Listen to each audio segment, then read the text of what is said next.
आपके emergency ward में कुछ लोग भागते भागते आए और वो एक पेशेंट लेकर आए। अब पेशेंट की हिस्ट्री ये है कि पेशेंट खाते खाते खाना खा रहा था, खाते खाते कोलैप्स कर गया।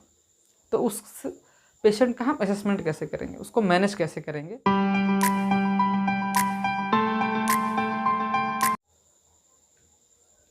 आज हम ऐसे अप्रोच के बारे में समझेंगे जो हमें पेशेंट को आकलन करने में या उसको असेसमेंट करने में हमारी हेल्प करता है। हम ऐसे आज प्रिंसिपल और ऐसे सिद्धांत के बारे में या ऐसे अप्रोच के बारे में समझेंगे जिसे हम कहते हैं मेडिकली भाषा में A, B, C, D और E। ये हमारा एक मेथड है। इस मेथड को बनाने के पीछे जिन्होंने इस मेथड को बनाया, इसके पीछे उसकी क्या सोच थी, इसको हम जानने की कोशिश करते हैं। देन उसके बाद हम इस अप्रोच पे आते हैं। A, B, C, D, E approach. आज हम इसके बारे में समझेंगे कैसे हम पेशेंट को असेसमेंट करें। हम इसी प्रिंसिपल के आधार पर पेशेंट को असेसमेंट करने में हमें बहुत आसानी होती है। अगर आप एक क्लिनिकल या आप प्रैक्टिशनर हैं या आप हेल्थ डिपार्टमेंट में वर्कर हैं तो आप इसको समझने में बहुत ही आसानी होगी आपको। तो चलिए पहले इस प्रिंसिपल को बनाने का उद्देश्य क्या था, जिन्होंने इसको बनाया, इस अप्रोच को बनाया, इस सिद्धांत को बनाया, चलिए समझते हैं। दोस्तों हम पहले नंबर पे देखते हैं। पहला नंबर हमारा है सर्वाइवल इम्पोर्टेंट देन डायग्नोसिस। अगर कोई ऐसा पेशेंट है जो हमारे इमरजेंसी वार्ड में आया है तो सबसे पहले हम ये कोशिश करेंगे उस पेशेंट को सर्वाइव कराना, मतलब उसकी जान बचाई जाए। क्योंकि हमारा जो इम्पोर्टेंट काम होगा इसमें सर्वाइवल।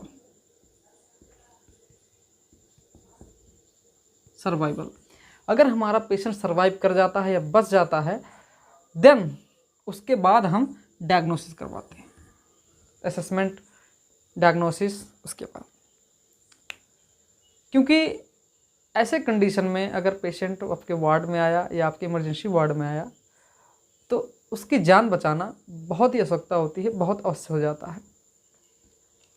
क्योंकि जब तक हम उसकी जान नहीं बचाएंगे तो उसका डायग्नोस नहीं करवा पाएंगे। और दूसरा हमारा जिन्होंने ये बनाया सिद्धांत, उनकी सोच ये थी दूसरा नंबर पे स्ट्रक्चर्ड मेथड। मतलब उनका कहने का मतलब ये है कि स्टेप बाय स्टेप इस मेथड को इस्तेमाल करें। मतलब स्ट्रक्चर मतलब एक बनावटी जो है इसका शेप है। क्योंकि हम जब इस मेथड को इस्तेमाल करते हैं, इस अप्रोच को जब अपने दिमाग में लाते हैं या इस मेथड के थ्रू हम असेसमेंट करते हैं तो सबसे पहले हमारे दिमाग में एक ग्राफ आना चाहिए कि हमको नीचे से ऊपर की तरफ जाना है।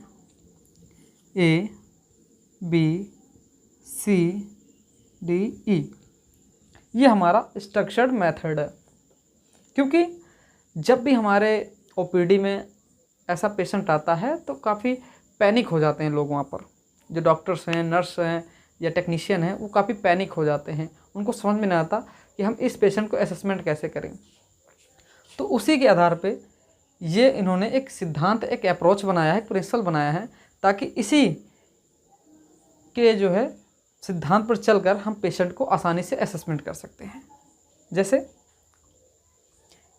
हम इसको 1 by 1 step by step cover करेंगे। उससे पहले फिर हम आते हैं अपने इस पैराग्राफ पे। दोस्तों स्ट्रक्चर्ड मेथड आपने समझा कि स्टेप बाय स्टेप उसको असेसमेंट करने का जो तरीका है, अगर हम इसके आधार पर चलते हैं तो हम आसानी से पेशेंट को असेसमेंट कर पाएंगे या उसका आकलन कर पाएंगे। देन और तीसरे नंबर पे बात करें दोस्तों हम, तो हमारा आता है ट्रीट फर्स्ट देन किल फर्स्ट।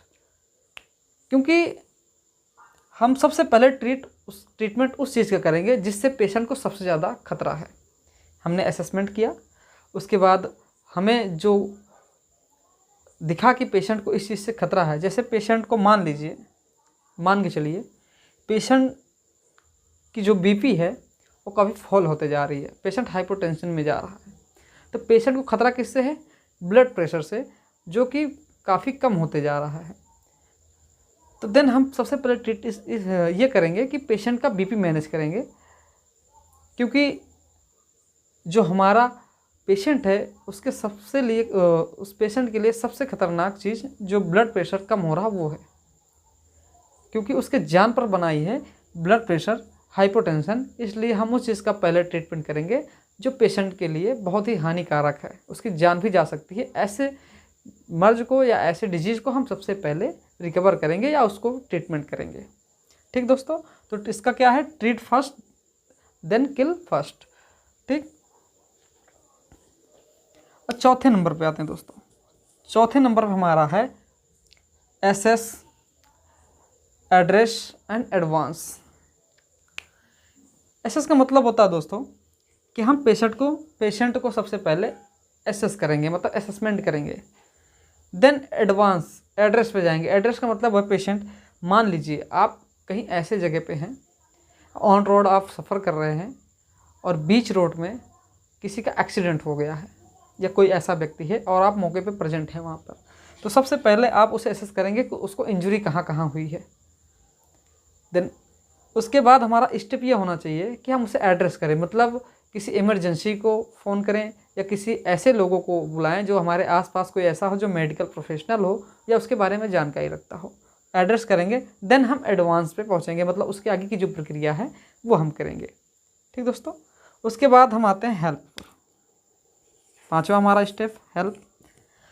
हेल्प का मीन्स ये है दोस्तों, जैसे मैंने कहा कि आप रास्ते में जा रहे हैं, किसी का एक्सीडेंट हो गया है, आपने ये अपना जो प्रक्रिया है उसको किया और आपको समझ में नहीं आ रहा है, तो देन क्या करेंगे? हम हेल्प मांगेंगे। हेल्प किससे मांगेंगे? या ऐसे कुछ नंबर्स होते हैं, हेल्पलाइन नंबर्स होते हैं, हम गवर्नमेंट ने जारी किया है, उस पर फ़ोन करके हेल्प मांगेंगे, या आपके आसपास जो लोग हैं उनसे हेल्प मांगेंगे, क्योंकि हेल्प लेना बहुत ही आवश्यक होता है। जैसे आप कहीं बीच रोड में या कहीं आप सफ़र में गए हैं, कहीं ऐसे जगह पर फंसे हुए हैं जहाँ पर आपको ये सुविधाएँ नहीं मिल सकती, तो वहाँ पर आपको हेल्प लेने की बहुत ज़रूरत होती है। उसके बाद दोस्तों हम ये भी रखेंगे, उसके साथ साथ हम सेफ्टी का भी ख्याल रखेंगे।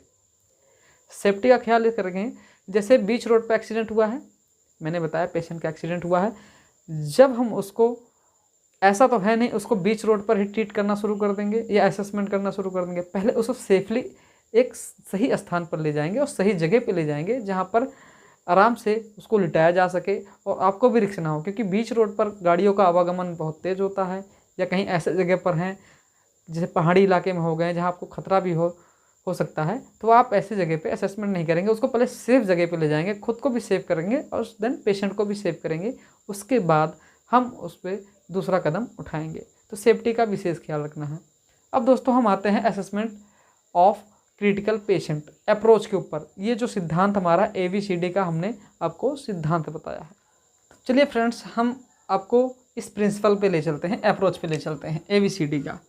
दोस्तों A हमारा, B, C, D and E। दोस्तों फ्रेंड्स, ये जो A का है, A का मतलब एयरवे, एयरवे। फ्रेंड्स, अगर पेशेंट आपके इमरजेंसी वार्ड में या आपके क्लिनिकल OPD में पेशेंट आता है, जैसे मैंने बताया कि खाते खाते पेशेंट कोलैप्स कर गया, तो पहले पेशेंट का असेसमेंट हम क्या करेंगे? उसका सबसे पहले एयरवे चेक करेंगे। एयरवे का मतलब होता है दोस्तों, जिस रास्ते से हम सांस लेते हैं, श्वसन क्रिया करते हैं, उस रास्ते में कोई गड़बड़ी तो नहीं है, ये हम पहले चेक करेंगे। कभी कभी होता है पेशेंट कोलैप्स कर जाता है या उसे टंग पैरालिसिस हो जाता है, तो क्या होता है, उसकी जो सांस लेने का जो रास्ता है वो ब्लॉक हो जाता है, पेशेंट को ब्रोंकाइटिस हो जाता है, पेशेंट को लेरिंजाइटिस फेरेंजाइटिस हो सकता है, या तो टंग उसका पैरालिसिस हो सकता है। तो उससे क्या होगा, उसका जो रास्ता है, जो हवा, जो एयर का जो एक पाथ है, एक रास्ता है, वो ब्लॉक हो जाता है, जिसमें पेशेंट को सांस लेने में बहुत ज़्यादा तकलीफ होती है। तो सबसे पहले हमें ये करना है कि उसका एयरवे क्लीन करना है, एयरवे का जो है रास्ता देना है। ठीक। सेकंड नंबर पे दोस्तों हमारा आता है ब्रीथिंग।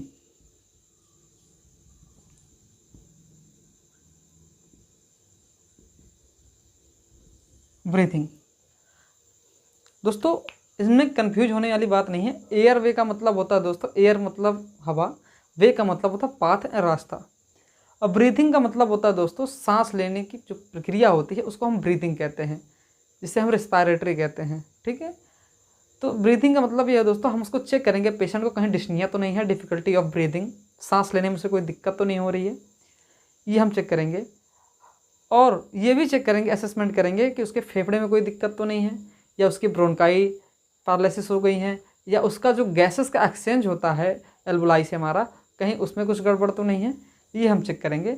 उसके बाद जो है पेशेंट को रिलीफ देंगे, क्योंकि एयरवे हमारा क्लीन है, हमारा जो रास्ता है सांस लेने का वो बिल्कुल ठीक ठाक है। उसके बाद हमने लंग्स को असेस किया, लंग्स भी हमारा अगर ठीक ठाक है तो आगे बढ़ते हैं। सी से हम देखेंगे सर्कुलेशन।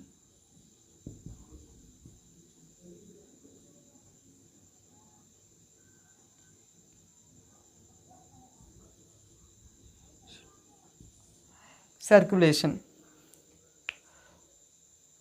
दोस्तों, सी का मतलब होता है सर्कुलेशन। सर्कुलेशन का मतलब ये है दोस्तों कि जब भी हमारे बॉडी में ब्लड सप्लाई, जो हमारे पूरे बॉडी में या आर्टरी एंड वेन में जो ब्लड सप्लाई होती है उसको हम सर्कुलेशन कहते हैं। ब्लड का सर्कुलेशन या पूरे बॉडी में फैलाव। ठीक, हम ये चेक करेंगे कहीं उसका SpO2 या SpO2 तो उसका कम नहीं हो रहा, सैचुरेशन पल्स रेट तो कम नहीं हो रही है, उसकी BP तो कम नहीं हो रही है दोस्तों, ये हम चेक करते हैं सैचुरेशन में। दोस्तों इसके जो इंडिविजुअल जो ग्राफ्स हैं उसको हम नेक्स्ट वीडियो में पढ़ेंगे, लेकिन पहले हम इन चीज़ों को समझते हैं ये ABCD का मतलब क्या होता है। तो सर्कुलेशन भी हमने देख लिया। देन हम देखेंगे डिसेबिलिटी।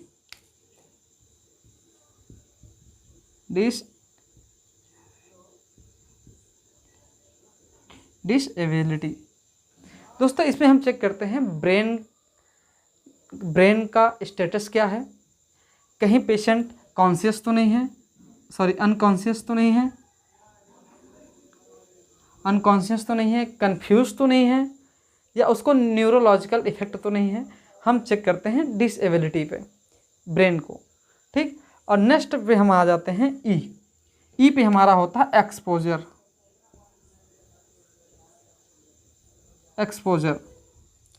एक्सपोजर पे फ्रेंड्स क्या हम चेक करते हैं, अगर हमारे क्लिनिकल या OPD में पेशेंट आया हुआ है या हमारे इमरजेंसी वार्ड में है, हमने ये सब कुछ चेक कर लिया है, साथ साथ उसका ट्रीटमेंट भी चल रहा है।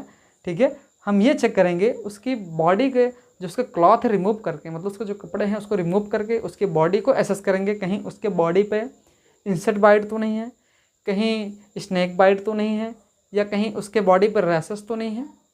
इससे क्या होता है दोस्तों, हमें एक आइडिया लग जाता है पेशेंट को असेसमेंट करने से कि पेशेंट को एक्चुअली क्या हुआ है, दिक्कत क्या है। डायग्नोसिस का भी पता लगाया जाता है इस सिद्धांत के जरिए, जिसे हम कहते हैं ABCDE अप्रोच। ए से हमारा एयरवे हो गया, B से हमारा ब्रीथिंग हो गया, C से हमारा सर्कुलेशन हो गया, D से हमारा डिसेबिलिटी हो गया, E से हमारा एक्सपोजर हो गया। अगर आप इतनी बातों को अपने दिमाग पे या अपने क्लिनिकल एक्सपीरियंस में रखते हैं तो आपको पेशेंट को असेसमेंट करने में कोई भी तकलीफ़ नहीं होने वाली, और आपको स्टेप बाय स्टेप आगे ही ले जाएगा, और आपकी क्लिनिकल प्रैक्टिस में आपको बहुत ही ज़्यादा जो है ये सहायता देने वाला है।